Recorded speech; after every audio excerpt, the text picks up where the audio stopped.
Bismillahirrahmanirrahim. Assalamualaikum warahmatullahi wabarakatuh.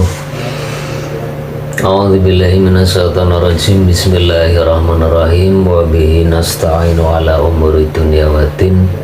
Wassalatu wassalamu asrafil anbiya'i wal mursalin wa ala alihi wa sahbihi ajma'in.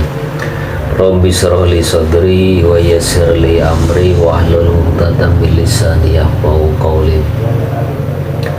Maha suci Allah, Maha Agung Allah, Maha Kasih dan Sayang Allah yang selalu menyertai kita sekalian dengan penuh-penuh kenikmatan, terutama nikmat iman, nikmat Islam, nikmat takwa, nikmat sehat juga kesempatan. Alhamdulillah pada pagi hari ini bisa sambung lagi dengan para jamaah. Semoga apa yang dapat saya sampaikan ini bisa bermanfaat buat semuanya. Salawat dan salam kita aturkan kepada junjungan kita Nabi Agung Muhammad Sallallahu Alaihi Wasallam beserta keluarga, para sahabat dan pengikutnya yang selalu mengajak patuh betul kepada Allah. Jamaah yang dimuliakan Allah, marilah kita belajar meluruskan diri dengan apa yang diinginkan Allah di dalam Al-Quran, di mana harapan kita, hari-hari kita bisa kita nikmati kebersamaannya dengan Allah. Marilah kita buka di dalam surat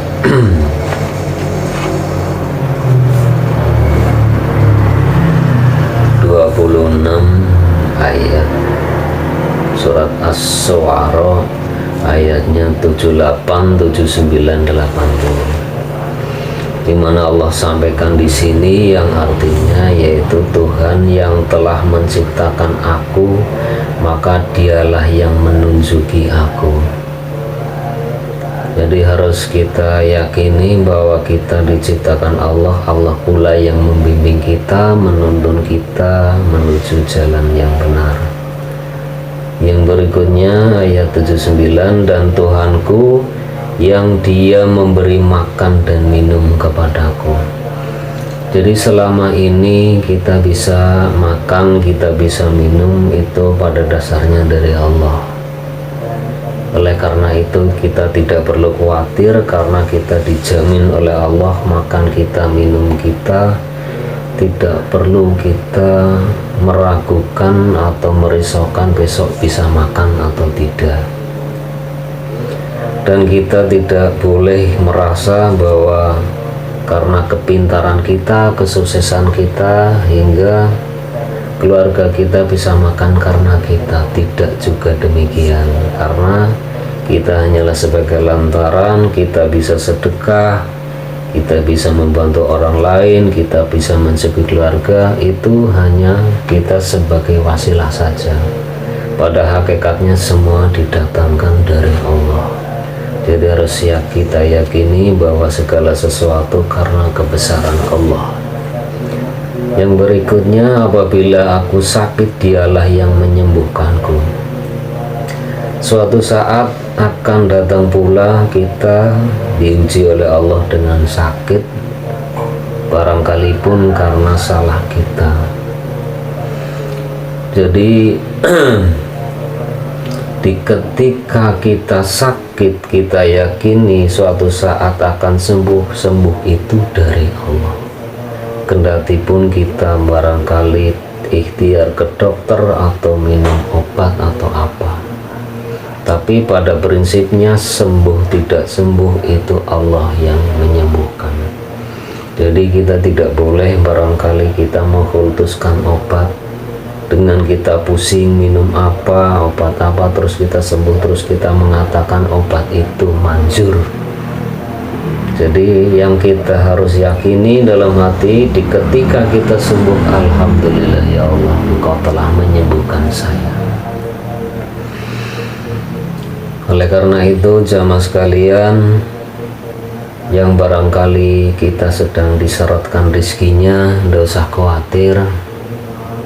Kita minta kepada Allah iyyaka na'budu wa iyyaka nasta'in, di mana di dalam kita sholat 5 waktu minimal sholat wajib, kita mengungkapkan di hadapan Allah iyyaka na'budu wa iyyaka nasta'in di dalam surat Al-Fatihah. Kepadamu ya Allah aku menyembah, kepadamu ya Allah aku minta pertolongan.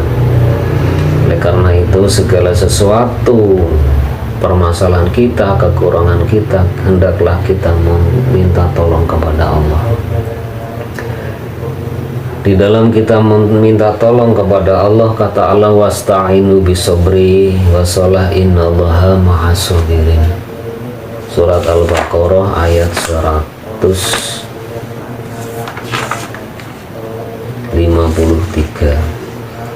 Hai orang-orang yang beriman, jadikanlah sabar dan sholat sebagai penolongmu. Sesungguhnya Allah hanya beserta orang-orang yang sabar. Jadi kalau kita punya masalah, punya kerewotan, soanilah Allah, datangilah Allah. Kita sholat, setelah kita sowan menghadap Allah, kita matur baik-baik. Kita istighfarkan diri segala dosa-dosa kita yang selama ini bergantung kepada selain Allah. Kita ungkapkan, ya Allah, saya ingin belajar bergantung kepadamu ya Allah, tolonglah saya. Setelah itu kita minta, ya Allah saya punya masalah ini itu, tolong saya dibantu, karena engkaulah yang maha menyelesaikan masalah. Di dalam hari-hari kita tidak banyak timbul kecewa marah, maka setiap ada masalah atau musibah atau apa di mana tidak kita kaitkan dengan Allah, maka yang muncul biasanya kecewa dan marah, karena kondisinya kadang tidak sesuai dengan keinginan kita. Oleh karena itu marilah kita belajar, kita sikapi setiap permasalahan atau musibah atau pelajaran yang Allah turunkan pada kita, kita kaitkan dengan Allah. Kita yakini bahwa segala sesuatu atas kehendak Allah, dan kita hanya minta kepada Allah saja.